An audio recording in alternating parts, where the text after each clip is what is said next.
സ്ഥാനാർത്ഥികളെക്കുറിച്ച് ചർച്ച ചെയ്യാനല്ല ഞങ്ങൾ ഈ യോഗം ചേരുന്നത്. ഇത് ഞങ്ങളുടെ കമ്മിറ്റി ആദ്യമായിട്ടും അല്ല യോഗം ചേരുന്നത്. ഇത് നിരന്തരം ചേർന്നുകൊണ്ടിരിക്കുന്നതാണ്. തെരഞ്ഞെടുപ്പിൻ്റെ പ്രാഥമിക പ്രവർത്തനങ്ങൾ സംബന്ധിച്ച് ആലോചിക്കാനും അത്തരം കാര്യങ്ങൾ പരിശോധിക്കാനുമാണ് ഞങ്ങൾ യോഗം ചേർന്നിട്ടുള്ളത്. ഇപ്പോൾ ബൂത്ത് അടിസ്ഥാനത്തിലുള്ള പ്രവർത്തനങ്ങളാണ് മുന്നോട്ട് പോകുന്നത്.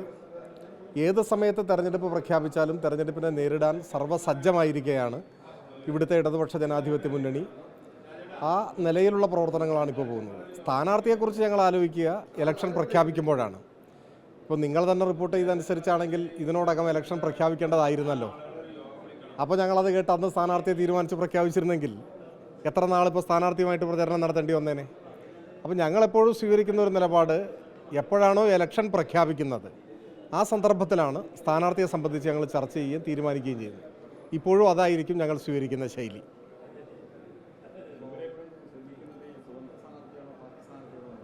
അല്ല, അതിലെന്തിനാണ് ഇത്ര ഉത്കണ്ഠ? എന്താണ് അതിൻ്റെ ജിജ്ഞാസ? എനിക്ക് മനസ്സിലാവുന്നേയില്ല. കാരണം കേരളത്തിലെ ഇടതുപക്ഷ ജനാധിപത്യ മുന്നണിയും CPIM-ഉം ഐക്യകേരള രൂപീകരണത്തിൻ്റെ കാലത്താണെങ്കിൽ അവിഭക്ത പാർട്ടിയും സ്വതന്ത്രരെ പിന്തുണയ്ക്കുക എന്നതൊരു പൊതു നയമായിരുന്നു. അത് പുതിയൊരു കാര്യമല്ല. നിങ്ങൾ നോക്കൂ, EMS മുഖ്യമന്ത്രിയായ ആദ്യ മന്ത്രിസഭയിൽ എത്ര പ്രഗത്ഭരായ സ്വതന്ത്രരുണ്ടായിരുന്നു. കേരളത്തിൻ്റെ ആദ്യത്തെ ആഭ്യന്തരമന്ത്രി ഒരു സ്വതന്ത്രനായിരുന്നില്ലേ? ആരോഗ്യമന്ത്രി, വിദ്യാഭ്യാസ മന്ത്രി ഒക്കെ സ്വതന്ത്രരായിരുന്നു.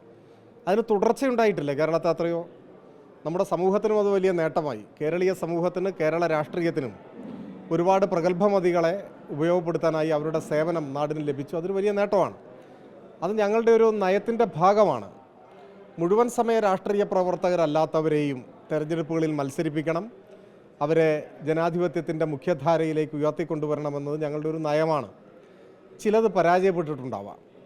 ചിലരുടെ കാര്യത്തിൽ ജനങ്ങൾ അർപ്പിച്ച വിശ്വാസം അവർക്ക് പാലിക്കാൻ കഴിയാതെ വന്നിട്ടുണ്ടാവാം. പക്ഷേ അതുകൊണ്ട് സ്വതന്ത്രർ ഇനി പാടില്ല എന്നൊരു നിലപാട് ഒരിക്കലും സ്വീകരിക്കില്ല. നിലമ്പൂരിനെ സംബന്ധിച്ചാണെങ്കിൽ ഇവിടെ CPIM പാർട്ടി ചിഹ്നത്തിൽ മത്സരിച്ച് ജയിച്ചിട്ടുള്ള മണ്ഡലമാണ്. സ്വതന്ത്ര സ്ഥാനാർത്ഥിയെ നിർത്തിയും ജയിപ്പിച്ചിട്ടുള്ള മണ്ഡലമാണ്. രണ്ടും ഇവിടെ അനുഭവമുണ്ട്. അപ്പോൾ ഇതാണ് ഇതിൻ്റെ ഒരു പൊതു പശ്ചാത്തലം. അപ്പോൾ ഞങ്ങളെ സംബന്ധിച്ചിടത്തോളം സ്വതന്ത്ര സ്ഥാനാർത്ഥിയാണോ പാർട്ടി സ്ഥാനാർത്ഥിയാണോ എന്നത് ഒരു ഇടതുപക്ഷ അനുഭാവിക്കും ഉത്കണ്ഠയുള്ളൊരു കാര്യമേ അല്ല. സ്വതന്ത്രനെങ്കിൽ സ്വതന്ത്രൻ, പാർട്ടി സ്ഥാനാർത്ഥിയെങ്കിൽ പാർട്ടി സ്ഥാനാർത്ഥി, ആരായിരുന്നാലും ഈ തെരഞ്ഞെടുപ്പിൽ വിജയിപ്പിക്കുക എന്നതാണ് എല്ലാ LDF പ്രവർത്തകരുടെയും ഉത്തരവാദിത്വം, കടമ. അവരത് ഏറ്റെടുത്ത് ആവേശത്തോടെ മുന്നോട്ട് പോകുന്ന സന്ദർഭമാണിത്.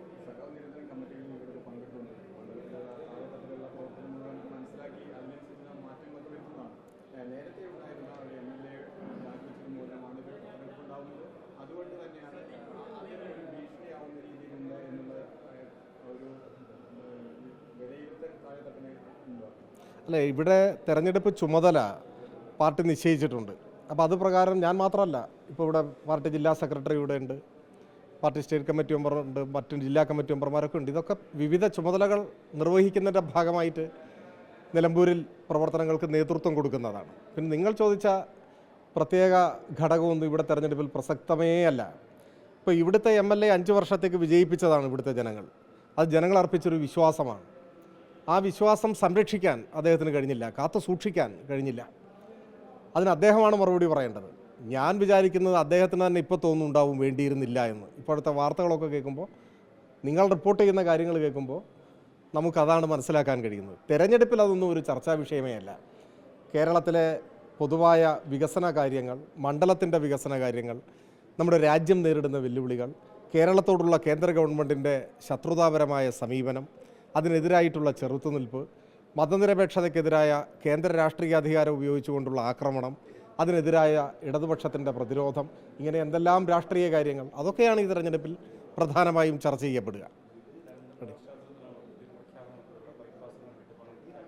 അല്ല, നിലമ്പൂർ ബൈപ്പാസ് എന്ന് പറഞ്ഞാൽ പതിറ്റാണ്ടുകൾ പ്രായമുള്ള, പഴക്കമുള്ള ഒരാവശ്യമാണ്, ഈ നാടിൻ്റെ ഒരു ആവശ്യമാണ്. അതിന് ജീവൻ വെച്ചത് LDF അധികാരത്തിൽ വന്നപ്പോഴാണ്. ആ പദ്ധതി കാര്യമായി പരിഗണിക്കപ്പെട്ടു. അതിന് തുടക്കം കുറിക്കാൻ കഴിഞ്ഞു. നമ്മുടെ നാട് ആഗ്രഹിക്കുന്ന വേഗതയിൽ അത് മുൻപോട്ട് കൊണ്ടുപോകാൻ സാധിച്ചിട്ടില്ല. എന്നാൽ ഇപ്പോൾ അതിന് വ്യക്തത വന്നിരിക്കുന്നു. അതിപ്പോൾ തെരഞ്ഞെടുപ്പിൻ്റെ പശ്ചാത്തലമാണെന്ന് നമുക്ക് പറയാം. തെരഞ്ഞെടുപ്പിൻ്റെ പശ്ചാത്തലമല്ലെങ്കിലും തുടങ്ങി വെച്ച ഒരു പദ്ധതി പൂർത്തിയാക്കേണ്ടതുണ്ട്. ഈ ഗവൺമെൻറ്റിൻ്റെ കാലാവധിക്കുള്ളിൽ തന്നെ ആ ഉത്തരവാദിത്വങ്ങൾ പൂർത്തീകരിക്കേണ്ടതാണ്. അതിപ്പോൾ പ്രഖ്യാപിച്ചു. നാടത് സന്തോഷത്തോടെ ഏറ്റുവാങ്ങുന്നു. ഒരു പ്രധാനപ്പെട്ട ആവശ്യം പൂർണ്ണമായും സഫലമാവുന്നു എന്ന ഒരു സംതൃപ്തിയിലാണ് ഇപ്പോൾ നിലമ്പൂരിലെ ജനങ്ങൾ.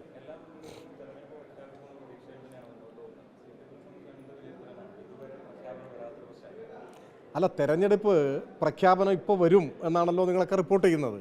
അപ്പോൾ ഞങ്ങളിപ്പോൾ നിങ്ങളെ വിശ്വസിക്കുകയാണ്, തെരഞ്ഞെടുപ്പ് പ്രഖ്യാപനം വരട്ടെ.